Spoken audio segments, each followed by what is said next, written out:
नमस्कार दोस्तों, आपका एक बार फिर से स्वागत है हमारे चैनल मन की चाहत पर। पर्वत में धरती के एक और उत्तरी ध्रुव है तो दूसरी और दक्षिण ध्रुव दोनों के बीचों बीच स्थित है। हिमालय का केंद्र है। कैलाश पर्वत वैज्ञानिक के अनुसार है ये धरती का केंद्र है, मगर कैलाश पर्वत पर है आज तक कोई भी नहीं चढ़ पाया है। ऐसा नहीं है कि किसी ने कैलाश पर्वत पर चढ़ने या उस रास्ते तक पहुंचने की कोशिश नहीं की। बहुत से लोगों ने कैलाश पर्वत की चढ़ाई करने की कोशिश की, लेकिन कोई भी चढ़ाई में कामयाब नहीं हो सका। कुछ लोग दावा करते हैं कि कैलाश पर्वत के पास अलौकिक शक्ति का प्रवाह है। यहाँ पर आकाश है और पृथ्वी के बीच में संबंध का बिंदु है और यहाँ पर हैं उन अलौकिक शक्तियाँ से संपर्क किया जा सकता है। अगर जो है सबसे ज्यादा रहस्यमय सवाल है कि आज तक कैलाश पर्वत पर कोई क्यों नहीं चढ़ पाया, जबकि कैलाश पर्वत की ऊंचाई माउंट एवरेस्ट से कम है।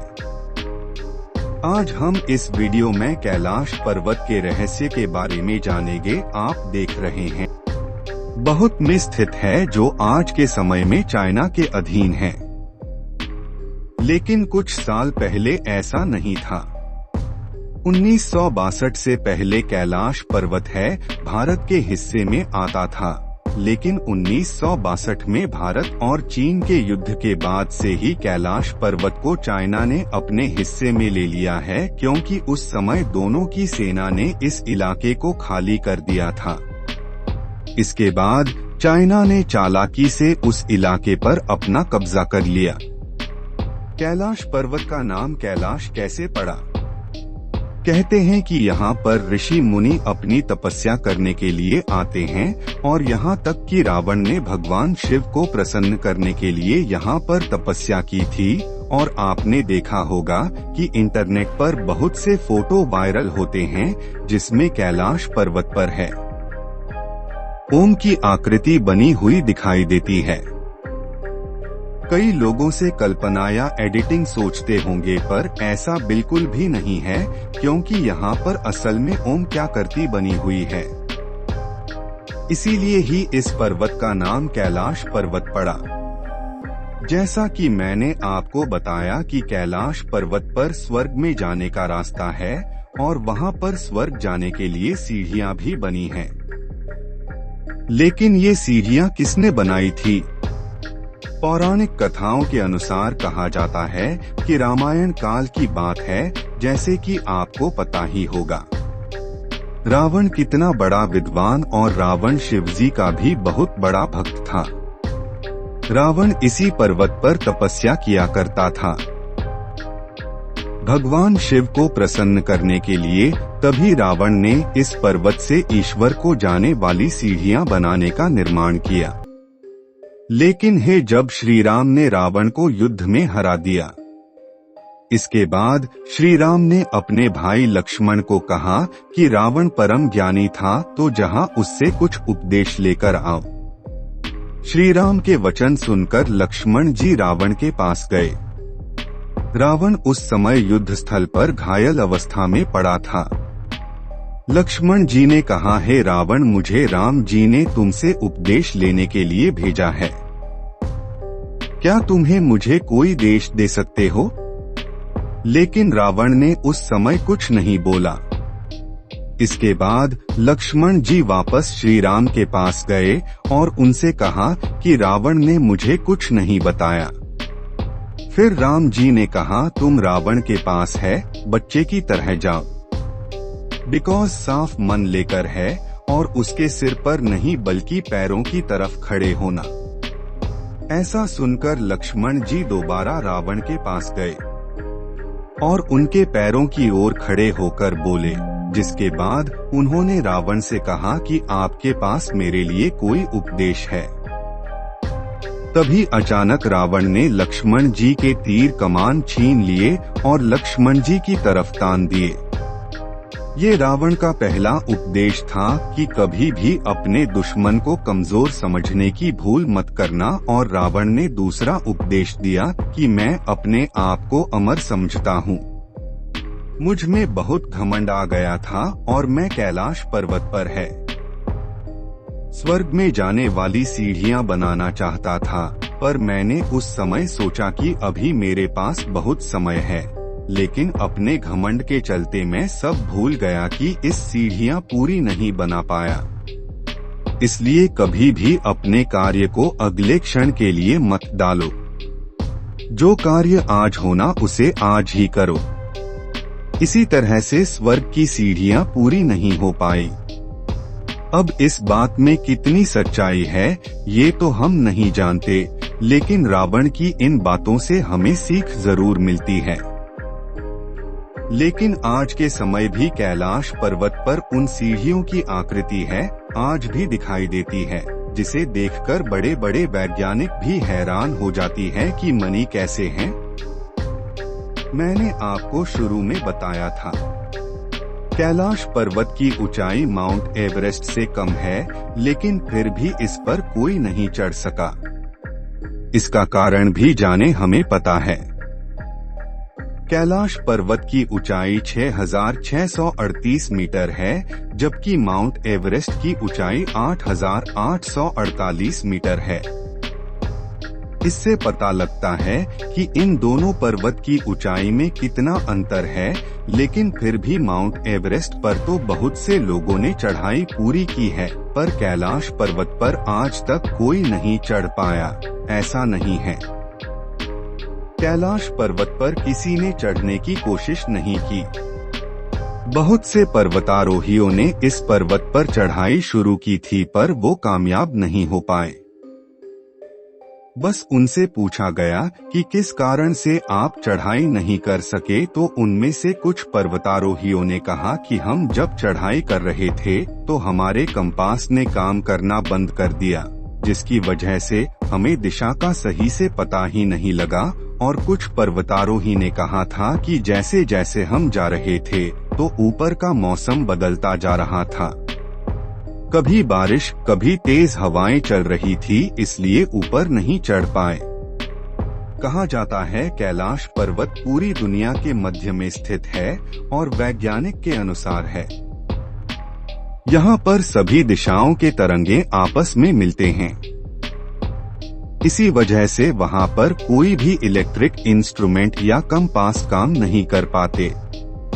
इसके अलावा अपने काश पर्वत पर अलग अलग तरह की रोशनी वाले फोटो भी देखे होंगे, जिसमें कैलाश पर्वत पर है अलग अलग रंग की रोशनी पड़ती है। वैज्ञानिक के अनुसार ये रोशनी कैलाश पर्वत के चुंबकीय क्षेत्र के कारण होती है, क्योंकि कैलाश गहलोत का चुंबकीय क्षेत्र सीधा आसमान के संपर्क में आता है। इसलिए हर रंग बिरंगी रोशनी बनती है। और जैसे मैंने आपको कहा था कि कैलाश पर्वत पर आज तक कोई नहीं चल पाया है, लेकिन कुछ इतिहासकारों के अनुसार 11वीं सदी में एक तिब्बती बौद्ध योगी मिलारेपा ने इस पर चढ़ाई की थी, लेकिन उसकी पुष्टि अभी तक नहीं की गई, क्योंकि बहुत ही होगी। अब भी कैलाश पर्वत को आस्था का केंद्र मानते हैं, और मैंने अभी थोड़ी देर पहले बताया कि कैलाश पर्वत पूरी दुनिया के मध्य में स्थित है।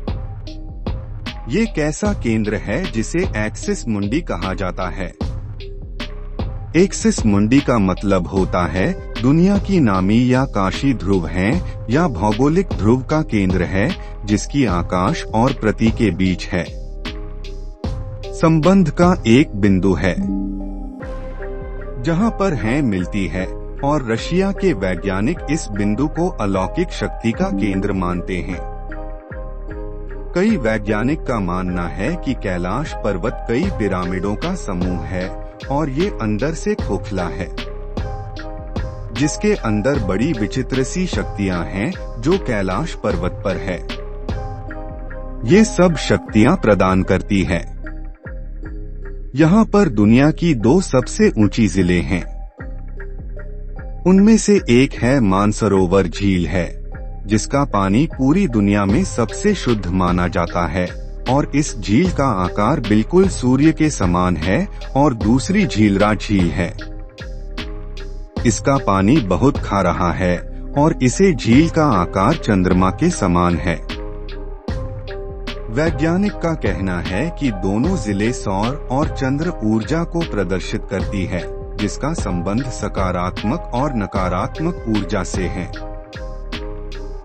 और यहाँ तक कि कैलाश पर्वत से ही भारत और चीन की ज्यादातर नदियाँ निर्मित हुई हैं, जिनमें कैलाश पर्वत की चारों दिशाओं से 4 नदियाँ निकलती हैं, जिनमें ब्रह्मपुत्र, सिंधु, सतलुज और कर्नाली है।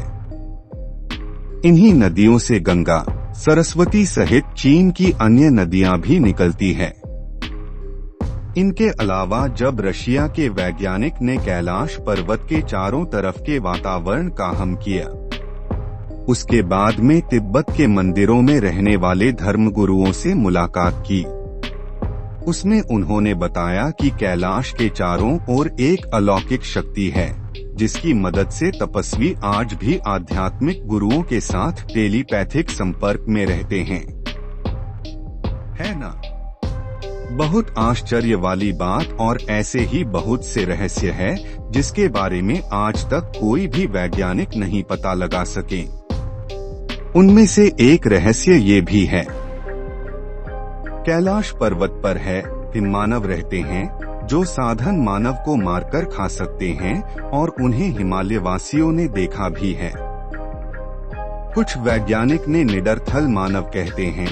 आप जानकर हैरान होंगे कि पूरी दुनिया में 30 से भी ज्यादा वैज्ञानिक का ये दवाई है। कैलाश पर्वत के आसपास है। ये हिममानव आज भी रहते हैं। इन रहस्यों में से एक बहुत बड़ा रहस्य ये भी है। ये आपने कई बार सोशल मीडिया पर देखा होगा कि कैलाश पर्वत से आम और डमरू की आवाज आती है। इन आवाजों को सुनकर वैज्ञानिक भी हैरान हो जाते हैं। यहाँ तक कि अंतरिक्ष में भी ओम की आवाज सुनाई देती है। ऐसी बहुत सी रहस्य जिसके बारे में बड़े से बड़ा साइंटिस्ट भी कुछ नहीं पता लगा पाया है। इसलिए कुछ लोगों के मन में जानने की उत्सुकता बनी रहती है। कैलाश पर्वत में ऐसा क्या है जब पूरी दुनिया को अपनी ओर आकर्षित कर रहा है?